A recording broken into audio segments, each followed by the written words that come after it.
Union লেভেলে পর্যন্ত এখন সাংবাদিকের কার্ড পাওয়া যায়। এদের কার্ডটাকে দেয় সাংবাদিকের কার্ড, আমাদের মধ্যে ঝুলায় কারা? জনাব জয়নুল আবেদিন ফারুক, নোয়াখালী 2। মাননীয় স্পিকার, আসলে একটু যদি 2-3 সেকেন্ড একটু বেশি দেন, সকল মাননীয় সংসদ সদস্যের পক্ষ থেকে আপনাকে একটু অবগত করে দিতে চাই যে বিষয়টা অত্যন্ত জটিল।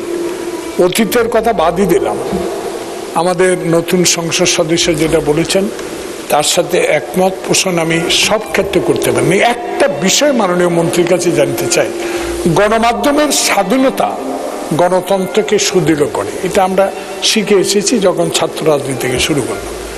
এই সরকারের আমলে আমরা এই 100 দিনে যেটা দেখেছি, আমার বিনীত অনুরোধ থাকবে আপনার মাধ্যমে মাননীয় তথ্যমন্ত্রী, যদি সকল উপজেলায় ইউনিয়ন লেভেলে পর্যন্ত এখন সাংবাদিকের কার্ড পাওয়া যায়, সাংবাদিক সে রিপোর্টারও না, ব্যক্তিক পাশও না, ইউটিউবের মাধ্যমে যা ইচ্ছা তাই লিখে যাচ্ছে, এই বিষয়গুলোকে তথ্য মন্ত্রণালয়ের অধীনস্থ এনে এটার বিষয়ে কোনো সিদ্ধান্ত নেওয়া যায় কিনা, এদেরকে লেখাপড়া কতটুকু বা এদের কার্ডটাকে দেয় সাংবাদিকের কার্ড, আমাদের মধ্যে ঝুলায় কারা, এই বিষয়গুলা মাননীয় মন্ত্রী কি একটু তদন্ত করে দেখবেন, এবং এগুলো বন্ধ না করলে উন্নয়নের ক্ষেত্রে গণতন্ত্রের ক্ষেত্রে সবকিছু কিন্তু বন্ধ হয়ে যাবে।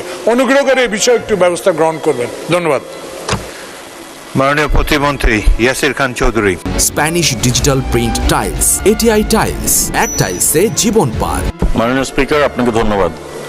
মাননীয় বর্ষীয়ান রাজনীতিবিদ মাননীয় সদস্য যেটা বলেছেন, আমি একটু আগেই বলেছি যে আমরা মিস ইনফরমেশন এবং ডিসইনফরমেশন নিয়ে কাজ করছি, এবং যারা সাংবাদিক হিসাবে নিবন্ধিত নয় তারা সামাজিক যোগাযোগ মাধ্যমের তারা বিভিন্ন রকম মিস ইনফরমেশন ডিসইনফরমেশন তারা উপস্থাপন করেন। সেই বিষয়ে আমরা একটি টিম সাজিয়েছি এবং মনিটরিং করে তারা কি আইনের আওতায় আনা যায় কিনা সেই বিষয়ে আমরা কার্যক্রম আমাদের কন্টিনিউ করছে, এবং আমরা অতি শীঘ্রই একটি টিম আপনাদের সামনে সেই টিমের পরিধি এবং টিমের কাজ কর্মসূচি কি হবে সেটা আমরা ঘোষণা করব।